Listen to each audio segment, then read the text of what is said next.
There was one rule every Japanese pilot believed in the early years of the Pacific War. You owned the sky through maneuver. If your aircraft turned tighter, climbed faster, and reacted quicker, you survived. If it didn't, you didn't. For years, the Mitsubishi A6M0 proved that rule true. Lightweight, agile, built for instantaneous response. Japanese pilots trusted it as an extension of their own instincts. They believed, deep in their bones, that no American aircraft could ever outturn, outclimb, or outfight them. Commanders repeated the belief in every briefing. Veterans passed it to rookies. Entire air wings were built around it. And for a long time, it held. Until 1943. Until a new machine rolled out of secrecy. Until one pilot, calm, relentless, unshakable, stepped into its cockpit. And in the skies above the Pacific, Lieutenant Alexander Vreču shattered the old rule forever. Alexander Vreču was 24 years old, son of Romanian immigrants, focused, disciplined, and defined by a quiet intensity that fellow pilots remembered decades later. He wasn't brash, he wasn't loud. He simply flew with a clarity of purpose that made others trust him instantly. He trained under Edward "Butch" O'Hare, the Navy's first ace and Medal of Honor recipient. From O'Hare, Vreču learned a different philosophy. You don't need to turn with the enemy. You dominate them before they ever touch you. But that philosophy required a weapon powerful enough to execute it. Enter the Grumman F6F Hellcat, an aircraft built in just 18 months, engineered in secrecy, and shaped by the most obsessive design philosophy Grumman ever embraced. The numbers didn't lie. 2,000 horsepower Pratt & Whitney R2800 engine, 6 times .5 caliber Browning machine guns, 13,000 rounds of ammunition across a squadron, armor plate and self-sealing fuel tanks, top speed 380+ miles per hour, combat radius 945 miles, and, most importantly, ruggedness. Japanese pilots had never seen anything like it. By 1944, the tide was turning. American carriers were pushing west. The Mariana Islands, Saipan, Tinian, Guam were the hinge on which the entire Pacific pivoted. Japanese High Command knew that losing the Marianas meant losing the war's final defensive line. So they threw everything, hundreds of aircraft, entire wings of veteran pilots into the skies, and Alexander Vreču launched straight into them. It is June 19, 1944, the Battle of the Philippine Sea. Morning sunlight glints off the Pacific as radar screens aboard USS Intrepid flash with movement. It's massive, 4 waves of Japanese aircraft, over 373 attackers. The Americans call it the Great Marianas Turkey Shoot. Vreču climbs to 20,000 feet. His Hellcat hums with the deep vibration of the R2800 engine. The cockpit smells faintly of oil and metal heated by the rising sun. Sweat gathers under his oxygen mask despite the cold, thin air. Bogies inbound, multiple groups, 11 o'clock high. He pushes the throttle. The engine roars. He sees them, formation after formation, Zeros and D-4 wide Judy dive bombers glinting like a swarm of metallic insects. Range closes. 3,000 yards. The Japanese wings tighten. 2,000 yards. Vracheu picks the leader. 1,500. He steadies his breathing. 1,200. His gun sight glows amber. 900. Perfect. He squeezes the trigger. 6 Brownings erupt with a deep vibrating thunder. Traces streak into the lead Judy. Its engine explodes, trailing black smoke as it spirals downward into the sea. He dives straight into the formation.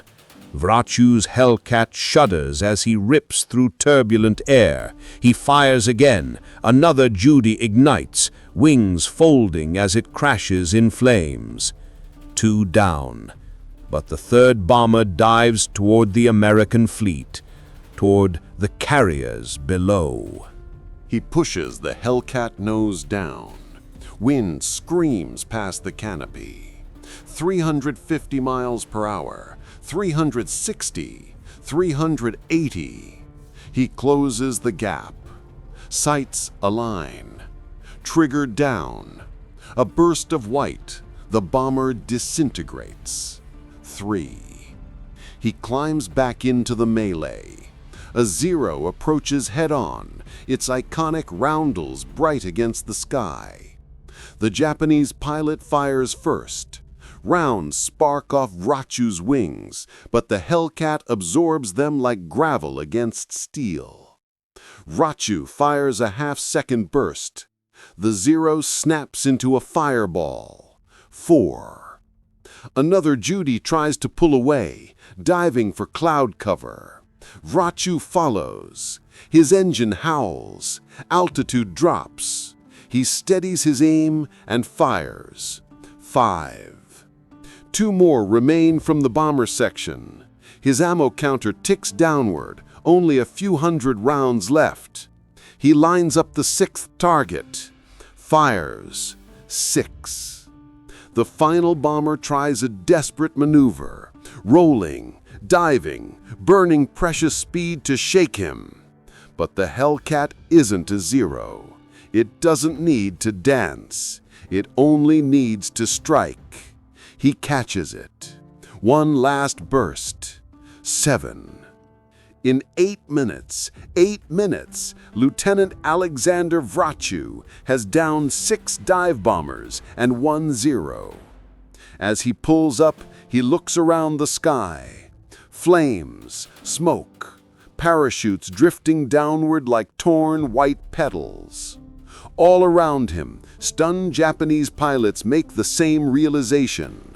Their trusted rule, agility equals survival, means nothing against this monster of an aircraft. The Hellcat is rewriting the very physics of air combat. And if you're enjoying this kind of forgotten history, the raw courage, the innovation, the moments where everything changes, we'd be honored if you'd hit that subscribe button. These stories deserve to be remembered, and subscribing helps keep them alive. What they didn't know, what no Japanese pilot could have known in that moment, was just how deep the shock would run. Within days, Japanese intelligence officers reported catastrophic losses. Carrier air wings were wiped out. Mismatched aircraft were thrown into battle to fill the gaps. Veterans were gone.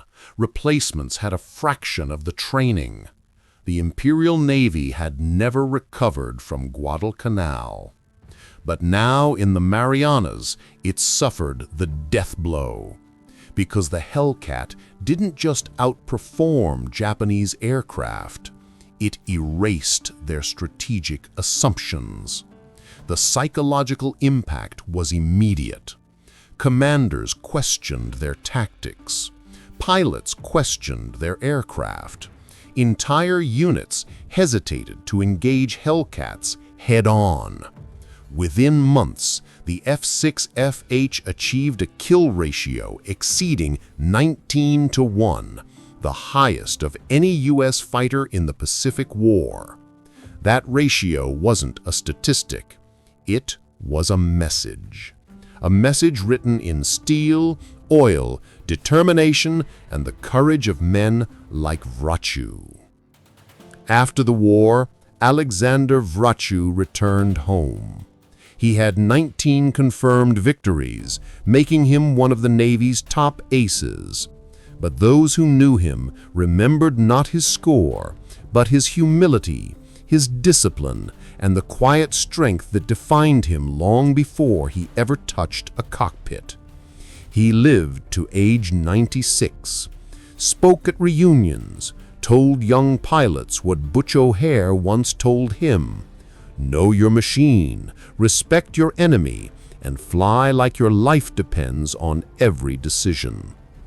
To this day, the F6F Hellcat stands as one of the most effective fighter aircraft in history, a plane that changed the direction of the Pacific War, a machine that proved durability and firepower could defeat agility and myth, and a reminder that courage, real courage, is found in the men who flew them. If this story moved you, please hit that like button. Every click tells the algorithm this piece of history is worth remembering. We're dedicated to rescuing forgotten stories from the archives. If you want to join us on this mission, please subscribe and turn on notifications. Where are you watching from? Drop your city or state in the comments and share if someone in your family served. Thank you for ensuring that Lieutenant Alexander Wrocław and the men of VF6 do not disappear into silence. They deserve to be remembered.